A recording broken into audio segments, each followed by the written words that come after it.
Intime news TV के नाज़रीन को बड़ी और अहम खबर से आगाह करते चलें। इस्तीफों का हतमी फैसला हो चुका है, अब तय करना बाकी है कि कब और कैसे इस्तीफे देने हैं। ऐसा कहना है कि ख्वाजा आसिफ का पाकिस्तान मुस्लिम लीग नून के 84 मेंबरान हैं। अगर इत्तेहादी जमातों को साथ मिला दिया जाए तो 130 इस्तीफे बनते हैं, तो फिर नए इलेक्शन के बगैर कोई चारा नहीं। अपोजिशन तहरीक इतना जोर पकड़ेगी कि सब कुछ बहा कर ले जाएगी।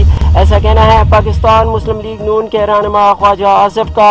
अपने व्यूअर्स को अहम तरीन और बड़ी खबर से आगाह करते चले। इस्तीफों का हतमी फैसला हो चुका, अब तय करना बाकी है कि कब और कैसे इस्तीफे देने हैं। पाकिस्तान मुस्लिम लीग नून के 84 मेंबरान हैं। अगर इत्तेहादी जमातों को साथ मिला दिया जाए तो 130 इस्तीफे बनते हैं, तो फिर नए इलेक्शन के बगैर कोई चारा नहीं। अपोजिशन तहरीक इतना जोर पकड़ेगी कि सब कुछ बहा कर ले जाएगी। ऐसा कहना है ख्वाजा आसिफ का। पाकिस्तान में इससे पहले भी 1971 में अवामी लीग ने ज़िमनी इलेक्शन करवाया था।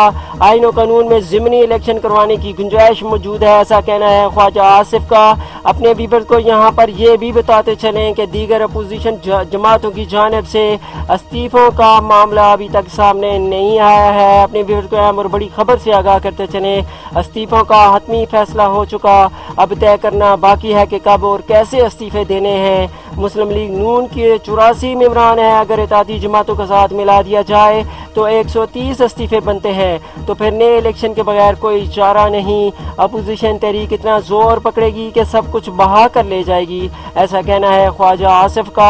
अपने व्यूअर्स को यहाँ पर यह भी बताते चलें कि दीगर अपोजिशन जमातों की जानिब से अभी तक इस्तीफों का मामला सामने नहीं आया, लेकिन पाकिस्तान मुस्लिम लीग नून 1971 की तारीख को दोहराना चाहती है। 1971 में अवामी लीग ने ज़िमनी इलेक्शन करवाया था, ऐसा कहना है ख्वाजा आसिफ का।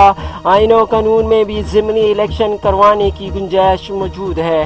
अपने व्यूअर्स को अहम और बड़ी खबर से आगाह करते चलें। पाकिस्तान मुस्लिम लीग नून की जानिब से इस्तीफों का हतमी फैसला हो चुका, अब ये तय करना बाकी है कब और कैसे इस्तीफे देने हैं।